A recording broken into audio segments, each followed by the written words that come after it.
Forecasting politics is something else. It's not dependent on my will, wish or effort. But what would happen in politics tomorrow in Karnataka is what all of us put together can change. We were not in a position to build our own political party to fight and defeat BJP. So Congress is there. So that is the principal vehicle to fight out these forces. So when we are in a position to do it, why do we support Congress? Cultural, ideological battle lies ahead of us, which is at least one generation long battle. No matter who wins election, no matter who comes to power, it's a long battle to save the soul of this country. Politics decides everything that we do or we don't do. Then let us get into this job. And if Congress helps us, and if we can use Congress further, let us do that. Otherwise, let us build our own. At least in Karnataka, we should do it. So you have to regain nationalism. You have to regain civilizational pride, civilizational legacy and pride, of which RSS is not an inheritor. You have to regain religious traditions, including Hinduism. I think all of you will agree when I say that through the campaign, Professor Yadav's very gracious, very sagacious, very thoughtful analysis kept us all sane in a way. I think a lot of us followed his multiple video interviews closely. Whenever we needed a respite from the cacophony of mainstream media who were pretty much functioning like IPL cheerleaders, perhaps. So I'd like to think that Dr. Vasu did something similar at the state level. I'm sure a lot of you know the work that Dr. Vasu does. Dr. Vasu, he is, I've known him for a long time as a journalist. I've relied on him over the past many years. He is a committed activist, and I see what his role as similar to what Professor Yadav is trying to do at a national level. Dr. Vasu is doing at a state level, trying to build up a social coalition through an organization that he's robustly building called Jagruta Karnataka. Watch out for their activities. And for those of you who have seen him, who read Kannada, Dr. Vasu is also an intrinsic part of eedina.com. So it's great to be having this conversation with both of you. Professor Yadav, I'd like to give, with your permission, Dr. Vasu the first question, because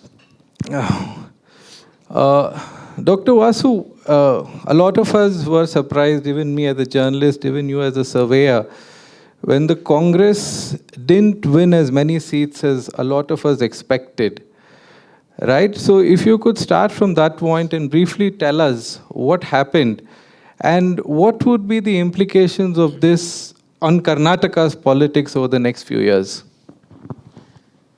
Yeah, thank you, Vikhar. So as already Professor Yadav has put out, at the All India level, we saw a change, but Karnataka, there was no change. When I say no change, Karnataka has behaved the same way that it has behaved in the last 45, 50 years. That when the entire country was actually voting against Congress in 1977 election, or even in 1989, then Karnataka was actually voting for Congress. Till 1996, the preferred national party for Karnataka was Congress. Even when entire country voted against Congress also in 2 occasions, Karnataka was actually voting for Congress. In 1989, when Rajiv Gandhi was defeated, Congress was defeated, Karnataka gave 27 out of 28 Lok Sabha seats to Congress. But since 1996, for Karnataka, BJP is the preferred national party. BJP is increasing its vote share in every successive election. It is increasing in every election. Of course, in this election, it did not increase its vote share, but still it won comfortably. And in spite of the fact that Congress has won more than 130 seats in the recent assembly election. So BJP continues to be the preferred national party for Karnataka. This is one.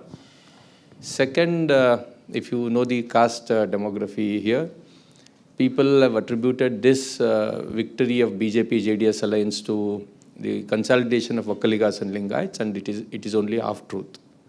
It is true that 2/3 or more than 2/3 of Vakkaligas and Lingaites have voted in favor of NDA, but it is non-Kurba OBCs who have tilted this election. We have said this before the election when both of us discussed, and the surveys that many of us have done have clearly shown that that is the crux of the issue. I'm saying this because when Professor Yadav mentioned that consolidation of the bottom of the pyramid, yesterday we were discussing that when we say bottom of the pyramid, it is not the 50%, it is the 80% of the population. So that is what is called Ahinda in Karnataka, if you take it caste-wise. But when he says bottom of the pyramid, it does not mean only castes. It is also the poorer sections, or you can include lower middle class also into it. So that is not happening in Karnataka in spite of a lot of rhetoric that is being discussed around Ahinda. So who stood by the Congress? So it is basically the Muslim community. Congress owes a lot to Muslim community. In fact, there is a popular belief that Muslims vote in big numbers. That is not the case. The average voting percentage of Muslims in any constituency is less than the constituency average. But for the first time, Muslims have actually voted almost at the same level of the constituency average, and they have voted in favor of Congress, SC both right and left, and Kurubas. So these are the communities which have voted in favor of Congress. So if you are looking at what should be the future, of course, putting the party lines aside, so this is actually repeating in every election, that in the Lok Sabha you prefer a different national party, but in the assembly, it was in 1978 that a 5-year full-term incumbent government was re-elected in Karnataka. In every election, the incumbent party has been voted out. So what is it showing? So basically, I think that the Karnataka needs a new kind of politics. We are building a new kind of economy. We are also into different cultures, but we are not building a new kind of politics in Karnataka. So probably Karnataka. In fact, the regional party has become subservient to the BJP. The Janata Dal Secular has joined hands with the BJP. That means there are no alternatives. It's either Congress or the BJP/NDA in Karnataka. So you are commencing building up an alternative political entity? Yes, I think a lot of things have changed in Karnataka. Bangalore has changed a lot. Most of the people who are in this hall are from Bangalore. And they've seen the last 30, 40 years, Bangalore has changed a lot. Karnataka has also changed a lot. But if you ask me how do you explain the personality of Bangalore, I think you cannot explain it. Mysore has a personality, Mangalore has something, Gulbarga has something, Belgaum has something, but Bangalore has lost its personality. I'm not saying that I'm not unhappy about it. But there has to be some new personality for Bangalore which is not being built. In the same way... A sentiment of an old Bangalorean. No, I'm not an old Bangalorean. I'm from a village. And I'm not, chauvinist of old Bangalore culture. But there's something new that should be built here, and a new kind of politics has to be built in Karnataka. I think Karnataka is giving that repeated signals in every election. And there's no such party which is able to do that. So at the national level, people have voted for BJP for the same reason. But in every assembly election, they are doing this experiment of throwing out the incumbent. Thank you, Dr. Vasu. Professor Yadav, I heard the lecture that you delivered at ACJ. I'm an alumnus of ACJ, so I was very happy that you went to ACJ and delivered that long, detailed lecture. This is a summary. So taking off from this and that, where do we go from here, Professor Yadav? In your prescription, you suggested two important components. One is in the political arena and one is in the non-political arena, in the streets and the people's movement. Talking about the political arena, the electoral arena, you suggested that the opposition should continue to defeat the BJP at different levels. Here, if I see three problems, and I'd appreciate it if you respond to that. First, the BJP clearly is a shrewd, sharp, adroit political beast which continuously evolves a strategy based on circumstances, right? That is my first point. Second, I'm sure you would also agree with me, there seems to be a disjunction between the Congress's vision espoused by Rahul Gandhi, especially over the past few years, and his multitude of party men at different levels of the party. Dr. Vasu, I'm sure, will offer more insights into how this disjuncture evident in Karnataka, at least. And so then, as the chief opposition party, do you see Congress playing this role? And third, a lot rests on the cohesion of the India alliance. Something that you haven't mentioned at all. Do you see this coalition remaining robust? There is no alternative imagination that has emerged. It's all rhetoric, according to me, right? So nothing ties this still fragile coalition together. So there are a slew of state elections.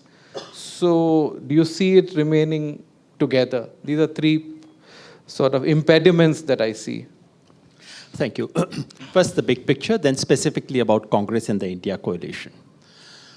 The big picture, just to remind you, we have lost our republic. We are yet to regain it. If so, something really big is required. To my mind, we need to work in three areas. So I'll say something about what I expect. But honestly, I'm not into forecasting. You may not believe so, but I'm not. Forecasting weather is one thing. Forecasting politics is something else. Whether it would rain in Bengaluru tonight or not is not dependent on my will, wish, or effort. But what would happen in politics tomorrow in Karnataka is what all of us put together can change. So I'm more interested in trying to see the way forward in that sense. What can be done? Three arenas. You need to work in three different spheres. One, if the republic has to be regained, this one electoral setback or defeat for the BJP has to be turned into a streak of defeats so that it is a trend, not just a one-off event. Critical to that is the other three assembly elections that are coming, elections next year, etc. So work in the electoral arena is critical, number one. Number two, movement struggles, protests, because the real energy to save this republic is not so much with political parties. Opposition political parties control only a tiny segment of the energy which is determined to save this republic.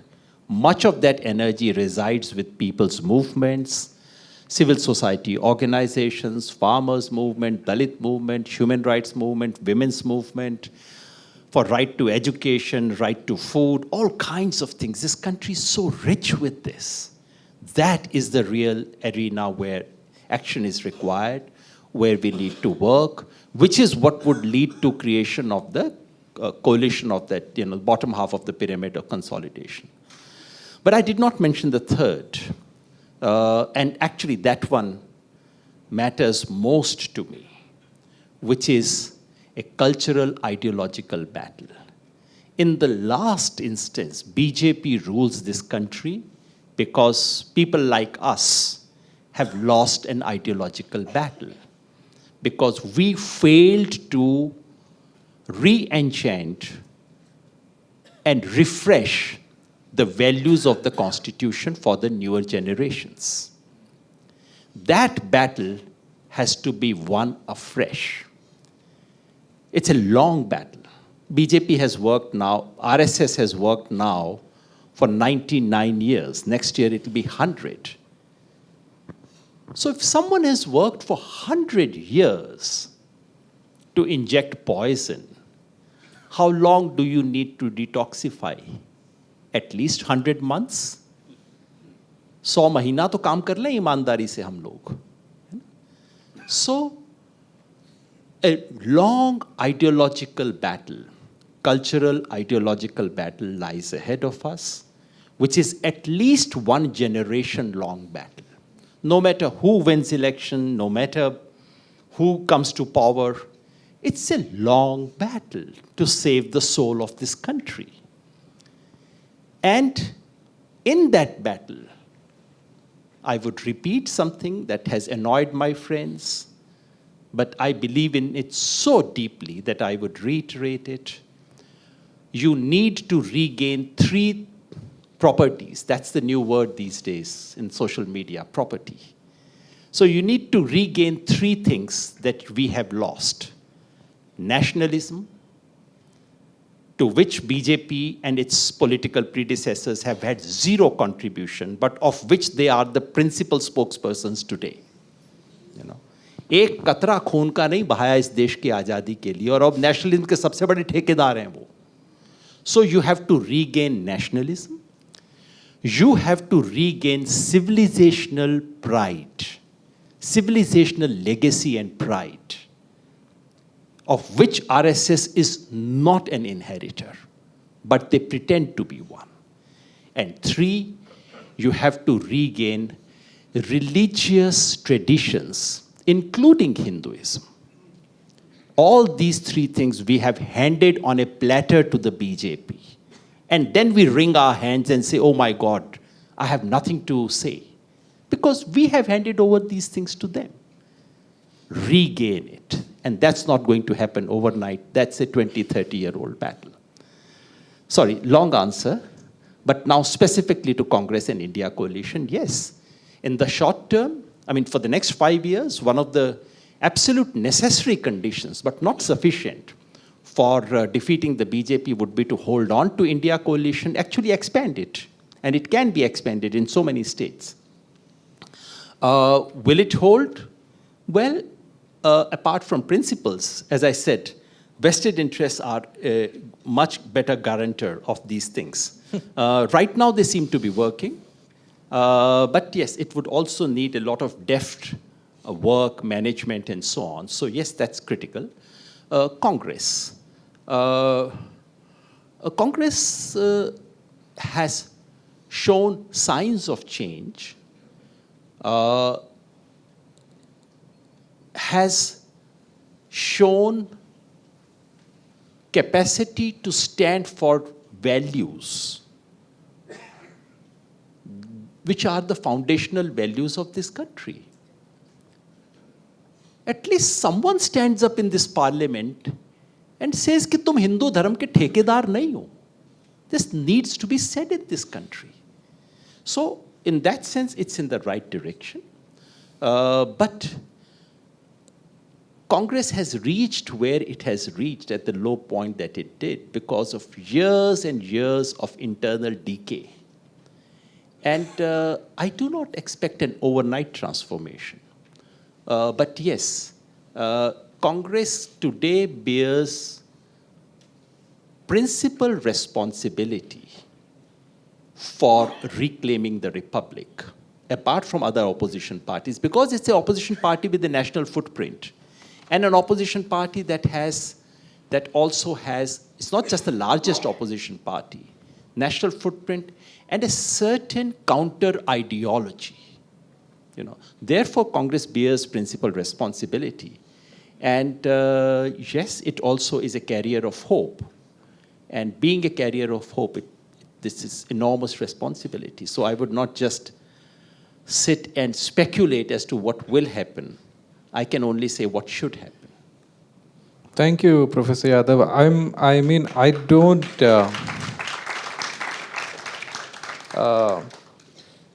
I'm not as sanguine as you are. I'm not, because especially when it comes to the notion of waging this sustained cultural, ideological battle, I think certain aspects of our civilizational heritage have been polluted. I mean, the legacy has been polluted to the extent that to revive it itself is a great challenge.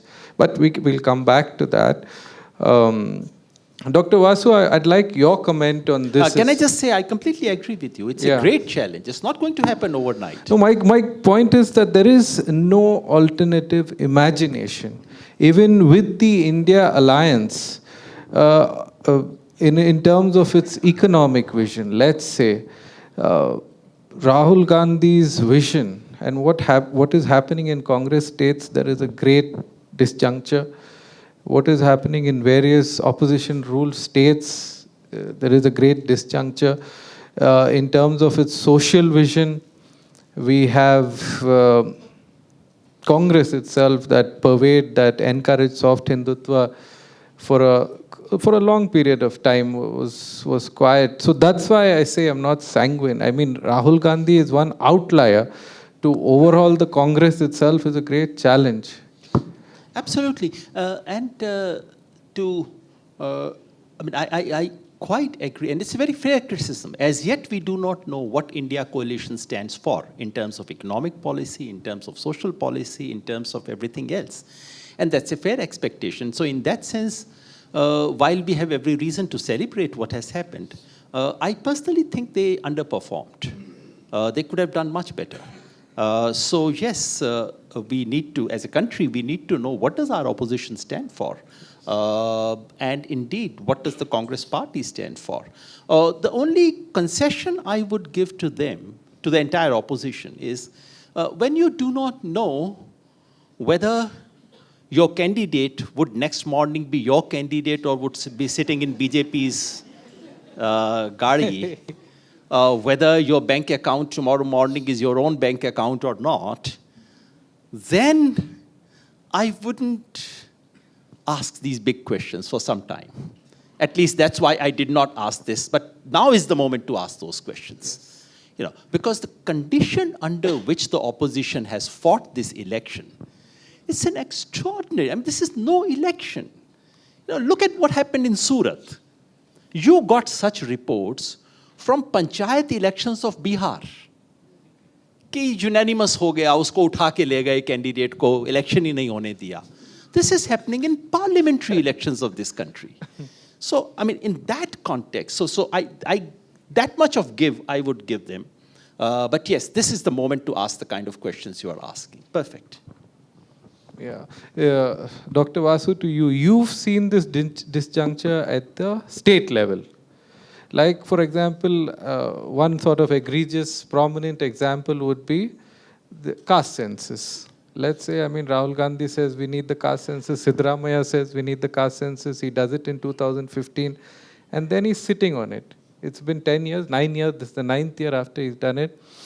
For various excuses, flimsy excuses that we all know are not valid.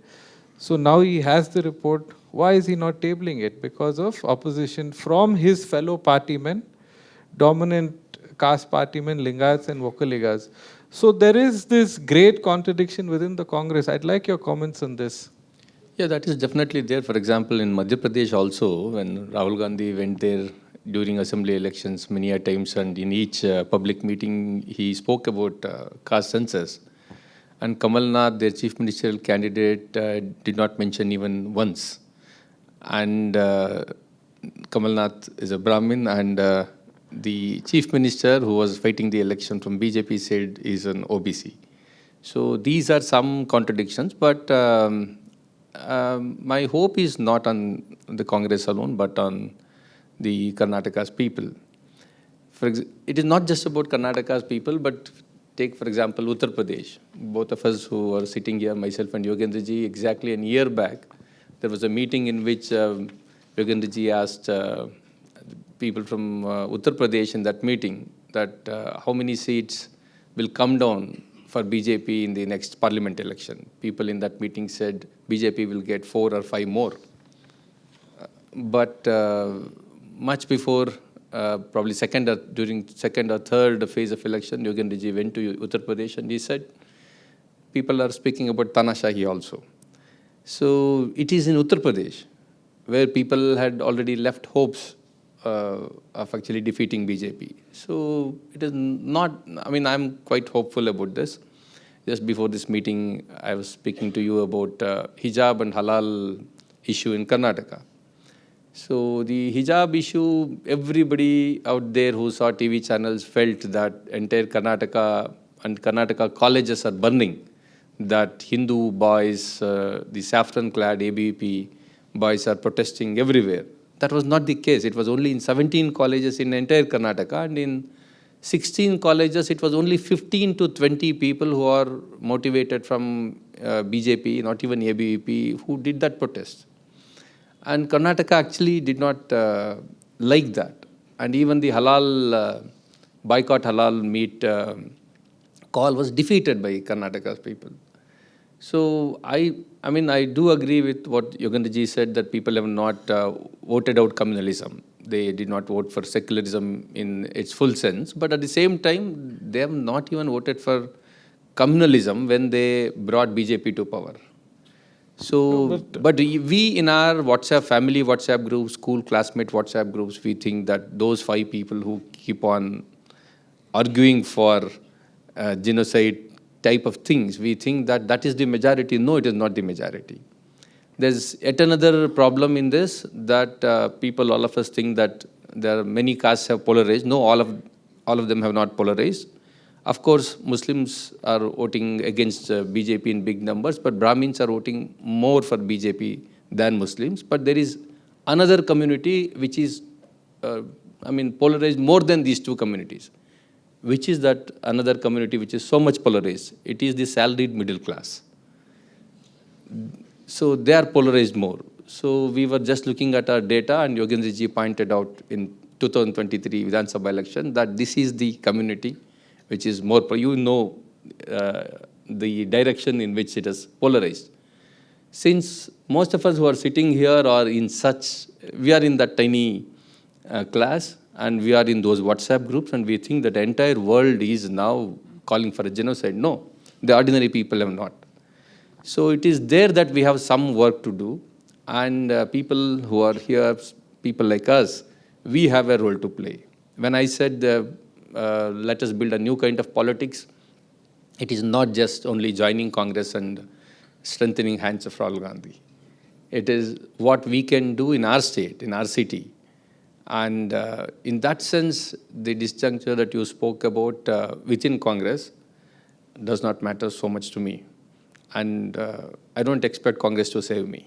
No, but you have to acknowledge that all the work that you do last year, this year, the advantage is being reaped by the Congress, right?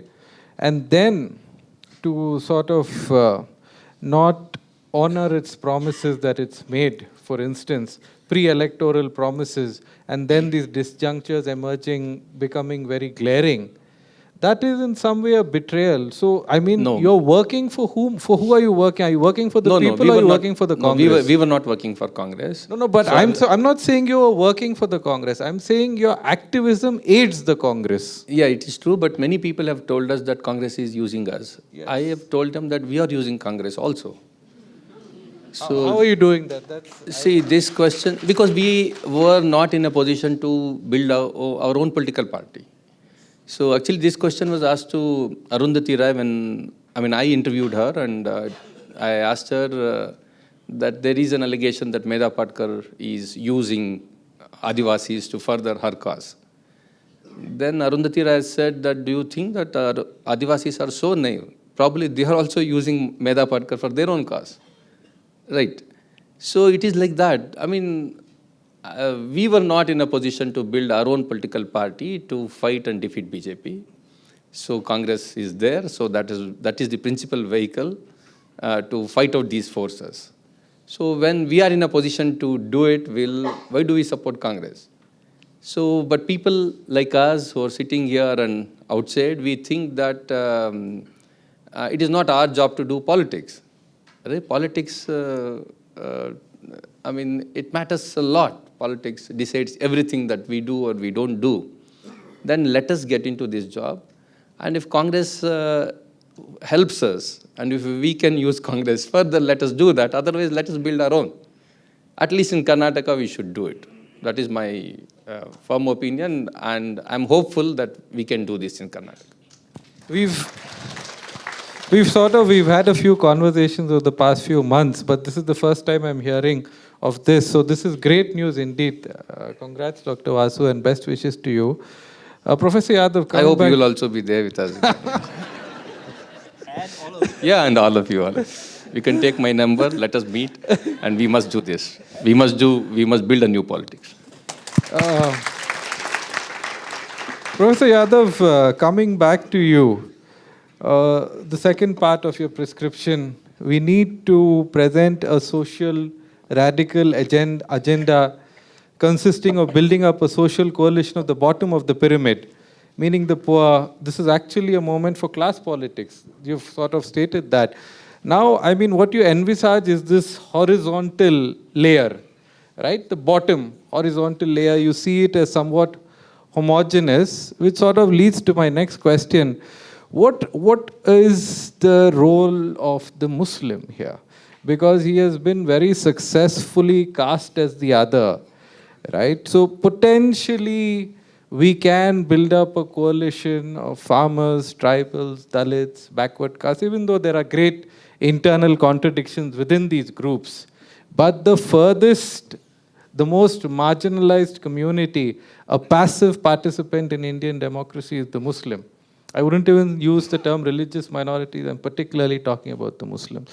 So they've been successfully cast as, political, religious, social and political pariahs, representations being depleted.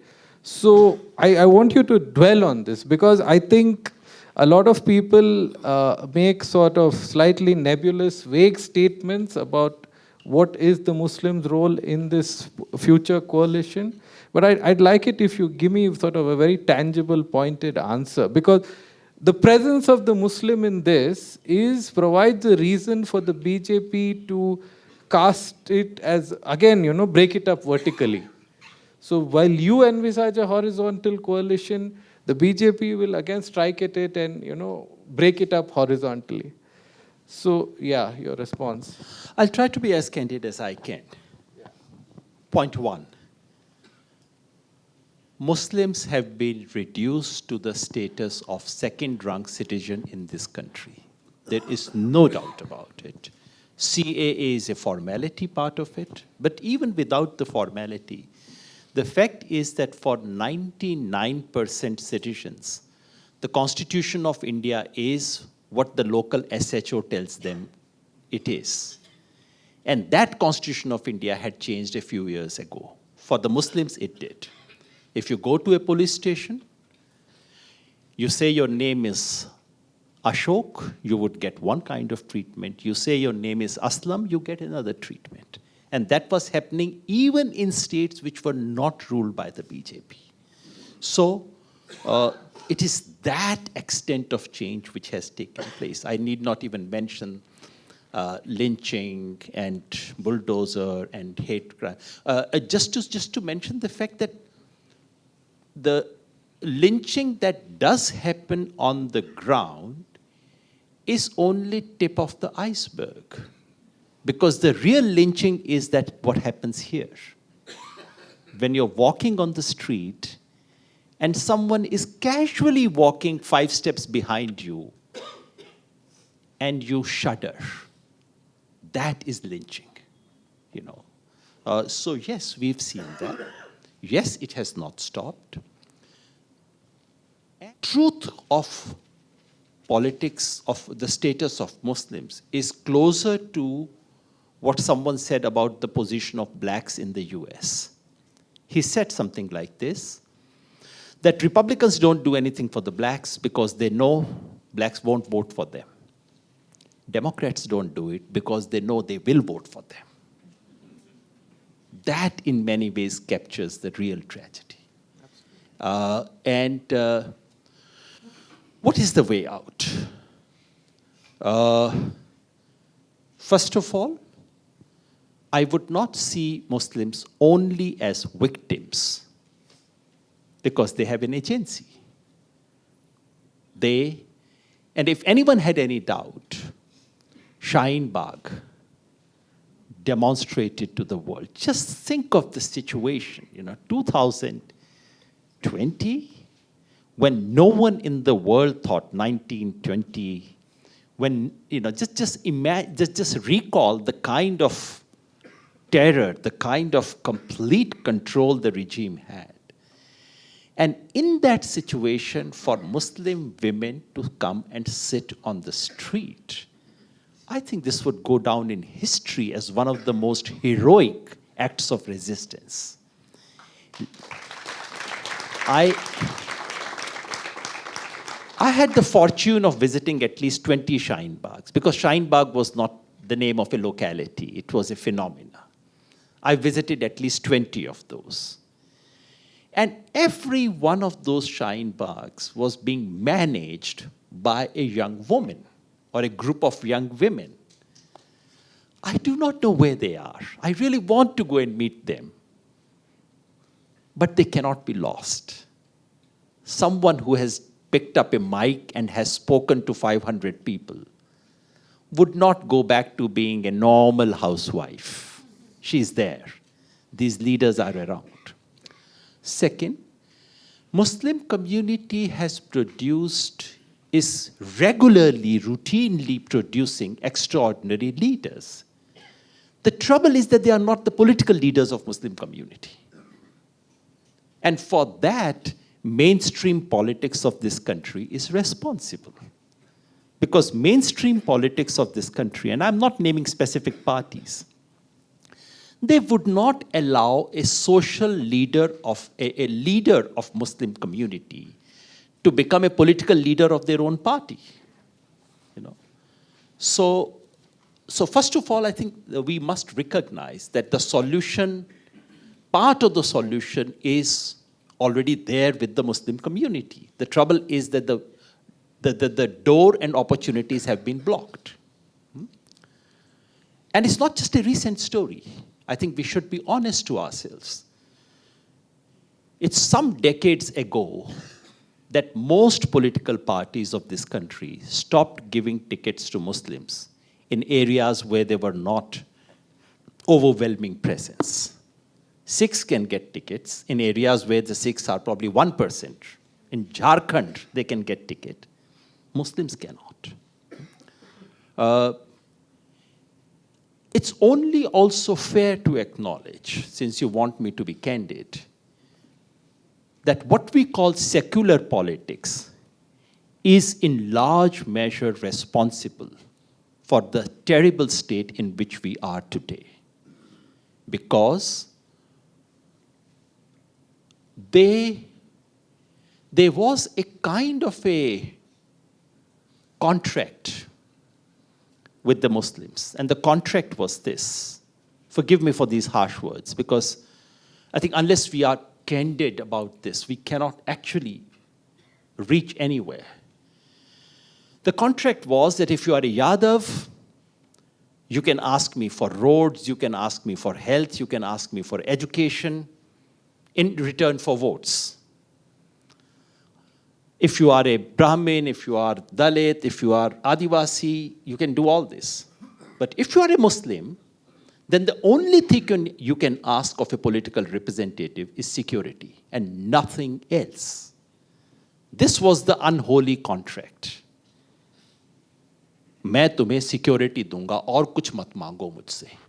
And just in case you started feeling secure, suddenly some riot will take place in your city and you would again come back running to me for security.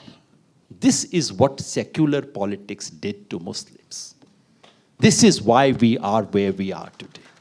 I think we must accept this truth. And while, as I said, there is a lot of initiative, leadership, developments, transformations taking place within the Muslim community, which is no monolith. There are Muslim communities. Lots of things are happening. But this opening of the door, which is closed for them, for that the majority community has to take responsibility, because that is why the gates have been closed for them, and the difficulty is that, and I hold all of us responsible for that. Ask an ordinary Hindu of this country about secularism. Every ordinary Hindu believes that secularism is a concession, perhaps an over-concession given to Muslims of this country. It does not strike them that they themselves could be a minority. That every citizen of this country is a minority in one sense or the other is a thought that never crosses the minds of anyone. If I'm from Northeast living in Bangalore, whatever my religion, I'm a minority. If I'm a Tilakdhari Hindu from Bihar working in Mumbai, I'm a minority. Just think about it for a moment. Is there any single person in this country who is not a minority, either in religious or in caste or in linguistic ethnic terms, either at the national level or at the state level or in their city or in their mohalla? Not one. This is a thought we have not been able to take to ordinary people, and therefore the idea of secularism has become merely an idea of somehow pandering to Muslims. And since I've mentioned the word pandering, let us also honestly acknowledge one more guilt of secular politics. It did pander to Muslim clergy, not to Muslims. About this appeasement business, there was an appeasement of the Muslim clergy at the cost of Muslims. This is the truth. Secular politics is responsible for all these things. Today we can blame BJP, but who controlled this country in 1950s, 60s, 70s, 80s? This is what has brought us here. All this needs to be rethought. All this needs to be reworked. So there's a long, long way. That's why I'm saying this is a very long battle. But we just have a foothold right now, and thank God we have foothold. I hope it was candid. Absolutely, Professor Yadav. Vikhar, I have to respond to this. Yeah. I totally agree with the problem statement that you made about Muslims, and I'm one of the persons who has been arguing for political representation for Muslims. But I urge you and other friends to look at the solution in a different way. Don't consider Muslims as the only victims of political representation. Most of the Muslim MLAs and MPs in this country, they represent Muslim community because they have won from Muslim majority constituencies. But tell me 5 or 10 Dalit MLAs or MPs who represent Dalit community. They don't, because there's nothing like Dalit majority assembly or parliament constituencies.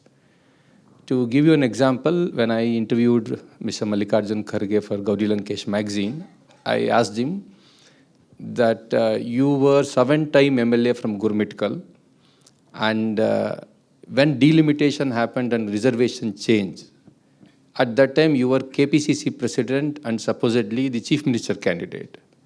But Gurmitkal was not reserved constituency then, so you switched over to Chitapur. So why did it happen? So an SC leader of his stature could not continue in the same constituency since it has become a general constituency now. He corrected me and told me that not 7 times, 8 times. And in every election, he has won from higher margin. but still he did not continue to contest from that election, that constituency. He would have won, but still he said it would have been a difficult election for me. So this is the situation for Dalits also. Of course, Dalits, because of reservation and other things, they have certain representation, but this is the problem. And tell me 5 women MLAs or MPs who represent women or women's cause? No.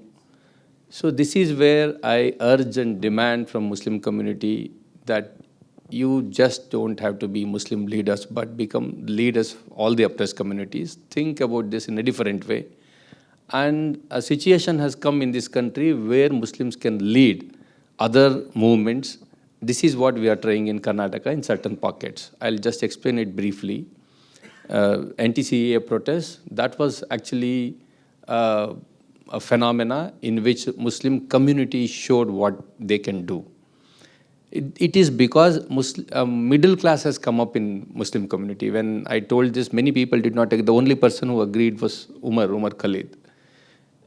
And Muslim, there was not there was no significant middle class earlier. Now there is significant middle class. Otherwise, so much Shaheen colleges would not have been there in Karnataka. So there is a middle class, and that middle class actually it led anti-CAA movement. No organization led anti-CAA movement. It was the community and this middle class which led. So this middle class has to take the leadership and think that they have to lead Dalit community also and other communities also. That is not happening. So maybe we can discuss that in detail sometime later. Thank you, Dr. Vasu.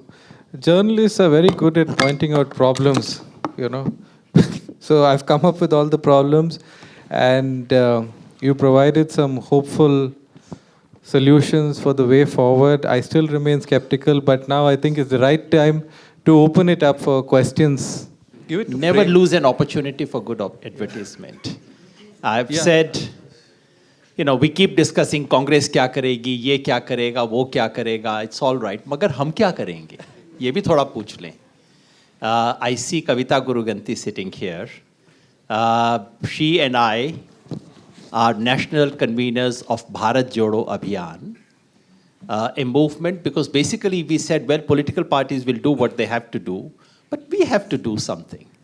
And in this campaign, we spent all our energy in gathering organizations, activists outside political parties to ensure BJP's defeat. We believe that our work is unfinished. We are continuing to work. And I would urge all of you to do whatever you can do to contribute to causes of this kind. By contribute, I do not mean only money, time, context, in whichever way we can do. ये नहीं हो सकता कि मैं लिहाफ ओढ़ के घर में बैठा रहूं और अचानक देश बच जाए. हमें भी तो कुछ करना पड़ेगा ना. So if you can write to us, my email is whatever you imagine my email to be. So what is my email? Yogendra.Yadav@gmail.com. Please write to support. If I get a few emails tonight, then and only then would I think that my coming here was worth it.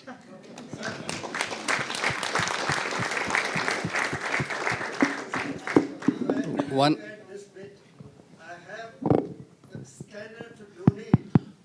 All right, we also have our treasurer here, Mr. KP Singh, who has very helpfully brought out a scanner, because I think all of you are itching for some barcode. So he has it. He will be outside, not right now. When it's concluded, he and his gracious daughter may be outside. Holding that, you can contribute, you can write emails in whichever way you can, please. One important issue I do not hear given much emphasis in most analysis is the role of local government. Here in Bengaluru, we've been without an elected local government for some years now, and if that had happened at the state or national level, you would have had an outcry saying murder of democracy. But there seems to be a blindness both in the general population and in the political class. So one, why this blindness? And two, is dispelling this blindness crucial because building the social bloc at the bottom of the pyramid will not be possible without vibrant local politics. Yeah, this is very important. It's not just about BBMP election, but also TPZP. Taluk Panchayat and Jilla Panchayat elections have not been held for more than 2.5 years. So many of us, people like us, were busy in defeating BJP in these elections. But this is very, very important, and not just because of the reasons that you said, that is, they are good reasons, but in the even for the new kind of leadership to emerge in this country, we need those local body elections, and we must do something about it. Let us do something about it. Yeah. I'll just add that it's only fair to acknowledge that the spirit of 73rd and 74th Constitutional Amendment has been completely killed in this country. 73rd Amendment was about giving constitutional status to panchayat governments, and 74th was about giving constitutional status to urban bodies. We thought as a republic we were moving in the right direction by going from center to the state to local bodies. Instead, in the last few years, we are moving towards one nation, one election, one party, one leader. I mean, there's enormous concentration of power of every kind, fiscal concentration and so on, which is absolutely the opposite direction to go. So yes, one of the ways of democratizing India, honestly, is to ensure that most of the powers wielded by central government should be wielded by state government. Most of the powers currently being wielded by state government should be wielded by the district government. And much of this thing called the collector, the district commissioner, should be abolished. They should be chief secretaries to the district government. And much of the power being exercised at the district level, a large part of that can be exercised at the village level or at the ward level. That would be true democracy. We are nowhere close to that. Wait, I think the mic is here somewhere. Someone's asking a question there. The Constitution, as you know, 73rd and 74th amendments were enabling provisions. They were not mandatory provisions. Yeah. Sorry, but at present, Karnataka government or election commission is using judgment of Supreme Court, in which it said that to fix up OBC reservation, you need to have some census, some data at least. So using that, they're postponing, but there are many basically political reasons. Only reasons, that's all. Yes, that is true. ಮತ್ತಷ್ಟು ವಿಶೇಷ ವಿಡಿಯೋಗಳನ್ನು ನೋಡಲು ಮತ್ತು ಹೊಸ ವಿಡಿಯೋಗಳ ಬಗ್ಗೆ ತಿಳಿಯಲು eedina.com YouTube channel subscribe ಮಾಡಿ ಮತ್ತು ಬೆಲ್ ಐಕಾನ್ ಕ್ಲಿಕ್ ಮಾಡಿ.